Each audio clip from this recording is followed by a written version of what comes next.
Hello everyone. For my research, I conducted observations on non-human primates at Busch Gardens in Tampa Bay, Florida. I selected this site for its spacious and thoughtful design enclosures, which closely mimic the primates' natural habitats. My research question explores how different environmental factors, such as time of day and weather, influence the behavior and social interactions of non-human primates. Today, we will focus specifically on chimpanzees and gorillas.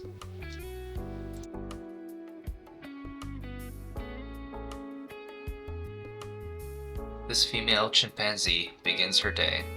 It was really interesting to see how relaxed she was. She seemed so human-like. She had just woken up, got some breakfast, and was enjoying the cool morning air. It already seemed that the cool weather had created an optimal environment for her to feel at ease and engage with her surroundings. She then decided to be social with me and some of the other park visitors.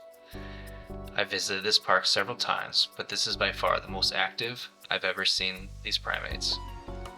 This is a prime example of behavioral ecology.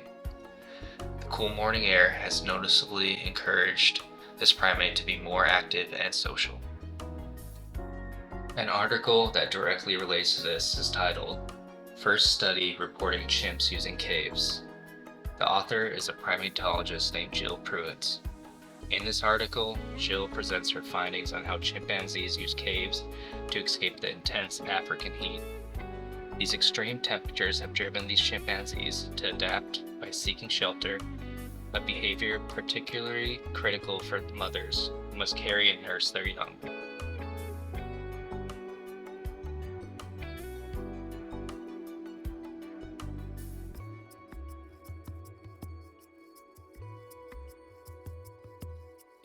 In the following clips, you can observe a young chimpanzee socializing with an older individual, group grooming, and relaxing on their shaded enrichment platform, all as one cohesive group.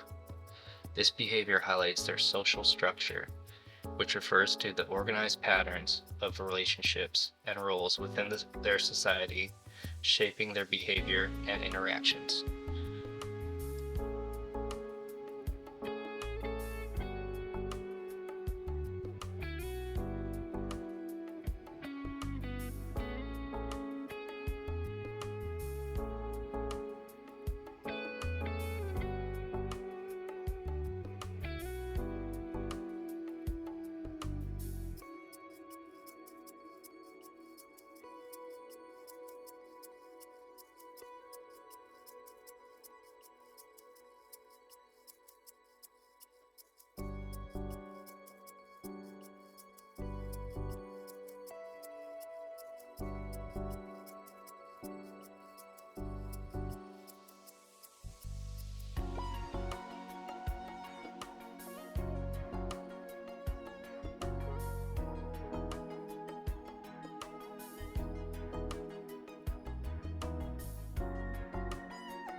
Like chimpanzees, gorillas are part of the old world primates.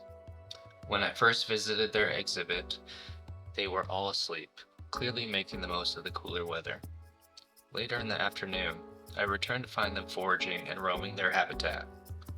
What I found curious, however, was that they weren't socializing like the chimpanzees. In every clip I filmed, the gorillas were spread out and kept their distance from one another, which struck me as unusual. In the wild, gorillas are known to be highly social animals, often interacting closely with each other. Despite having ample space and enrichment, including toys and structures, I couldn't help but wonder about their cultural behavior. Was their behavior being influenced by the weather, or was it shaped more by the routine and interactions with their keepers? A great resource that delves deeper into this topic is the article Environmental Enrichment for Non-Human Primates: Theory and Application by Corinne K. Lutz and Melinda A. Novak.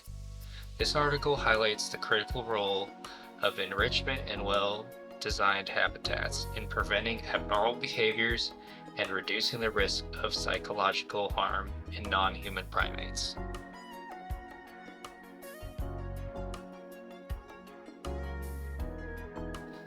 In conclusion, my observations at Busch Gardens revealed how environmental factors such as weather and habitat design can significantly influence the behavior and social dynamics of non-human primates, like chimpanzees and gorillas. While the chimpanzees exhibited active and highly social behaviors, the gorillas displayed more solitary tendencies, raising questions about how captivity and routine may shape their cultural behavior.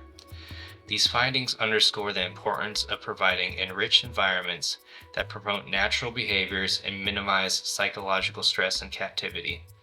As highlighted in the article Environmental Enrichment for Non-Human Primates: Theory and Application, creating thoughtful habitats and enrichment strategies is essential for the well-being of primates, allowing them to thrive in environments that reflect their natural instincts and social structures.